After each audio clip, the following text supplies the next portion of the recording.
Hey folks, sorry it's been such a long time.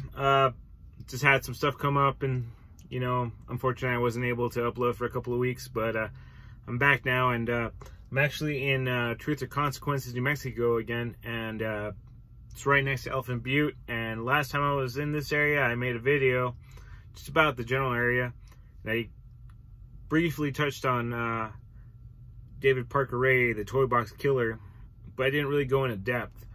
And I always wanted to try to cover that a little bit more if I was ever here and had the chance to do it. So here I am, and I'm gonna run through some information real quick on the toy box killer real quick.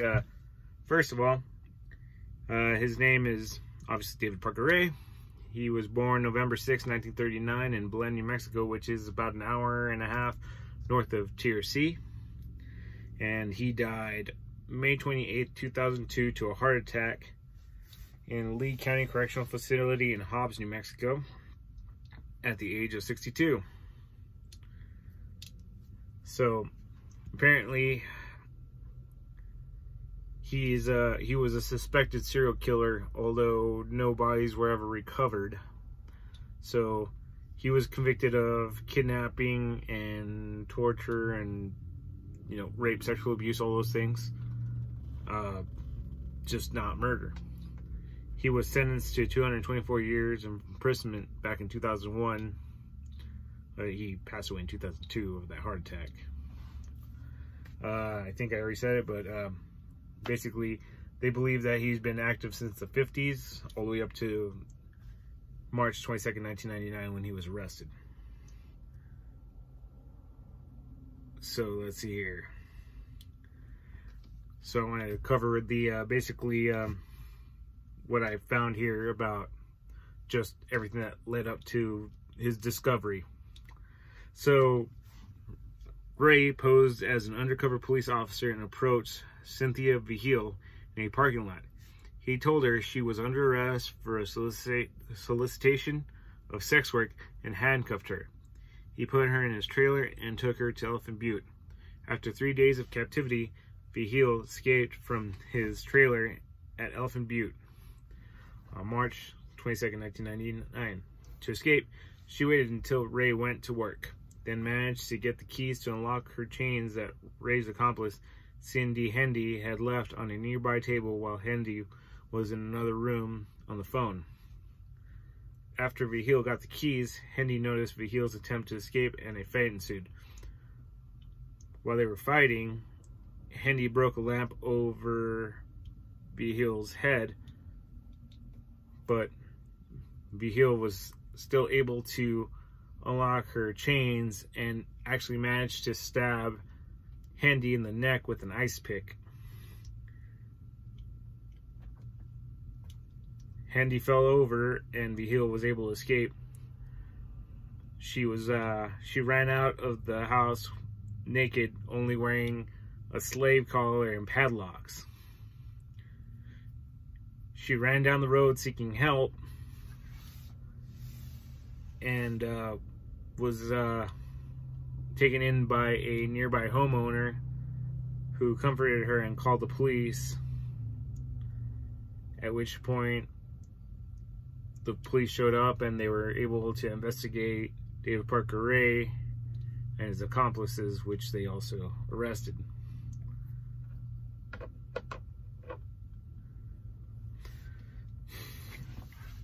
So after the publicity surrounding the arrest, another victim, Angelica Montano, came forward. She told a similar story and said that she had reported the incident to police, but there had been no follow-up. Other women kidnapped by from Raymond's Lounge and Truth or Consequences also came forward. The manager of Raymond's Lounge was an accomplice. This goes deep. Ray was an armed state park officer, and the manager at Raymond's Lounge gave Ray. So there's Raymond, and then they're calling David Parker Ray. I think I'll just call him the toy box killer from now on, just for clarity's sake.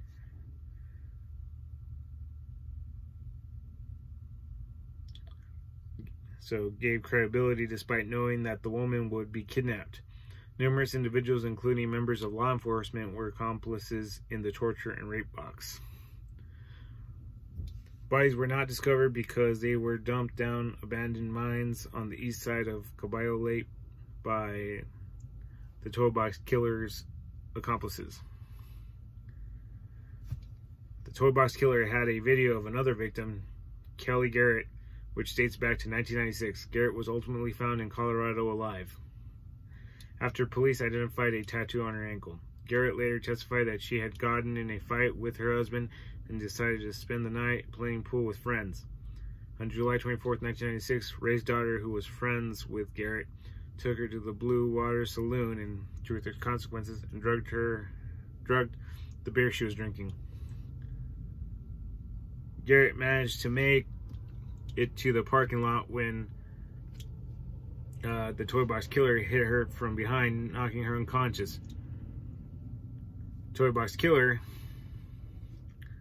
took her to his trailer and attached a dog collar and leash to Garrett.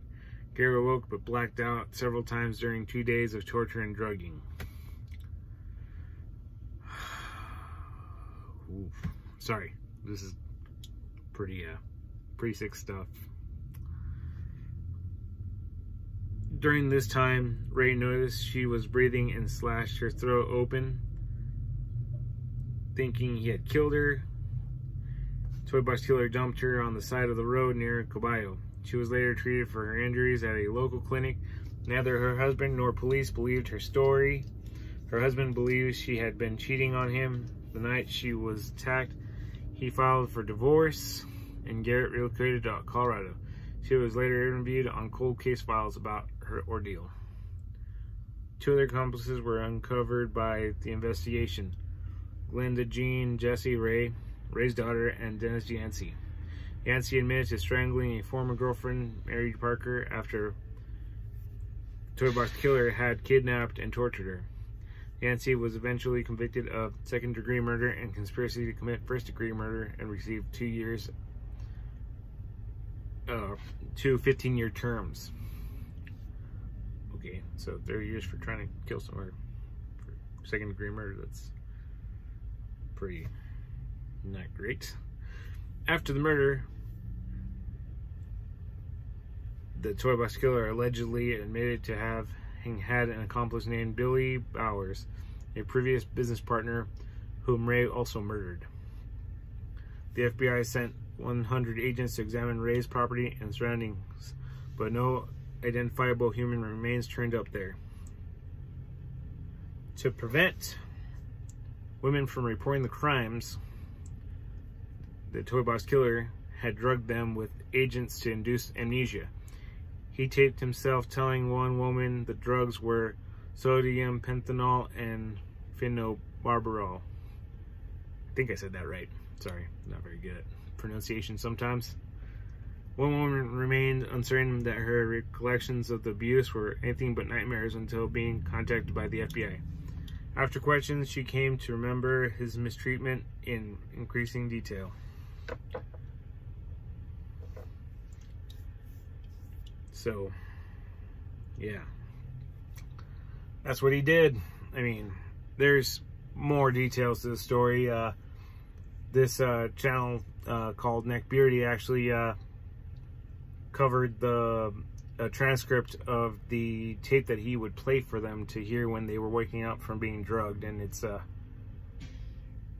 it describes basically what he was planning on doing to them, and it's pretty terrible. I am obviously not going to go over that. I mean, I wasn't very comfortable covering some of this stuff, but if you want to find it, you can find it there, or I'm sure you can find it online somewhere else, but it's not really something I'm gonna really be talking about. But anyway, so that's the story of the Toy Box Killer from Elephant Butte. Luckily, that scumbag's dead now, and I mean, hopefully his victims get some form of peace from that. But yeah, so I wanted to do this, and I kind of regret it. but it's all good. It's good to be back on. I will try to stay up on uploading regularly again. Also, I'm up to 16 subscribers. We're getting really close to that 25.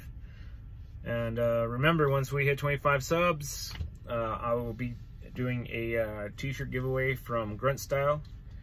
At which point, basically, I will ask all you to please comment, like, so I can go through and make sure that you're actually subscribed to the page. At which point I will pick somebody at random. If I can figure out how to do it in a video, just so it's, you know, legit and it's like, it's not like I'm playing favoritism or anything, we will select a winner. I will draw the winner from a hat or whatnot, and then at which point I will let you know. You'll have to contact me probably via Twitter. Just look up Captain Sangre at Twitter, and just tell me what shirt and what size, and I will have it sent to you. But until then, just keep watching the videos, liking and subscribing, and I'll catch you all later. Y'all have a great day. Bye now.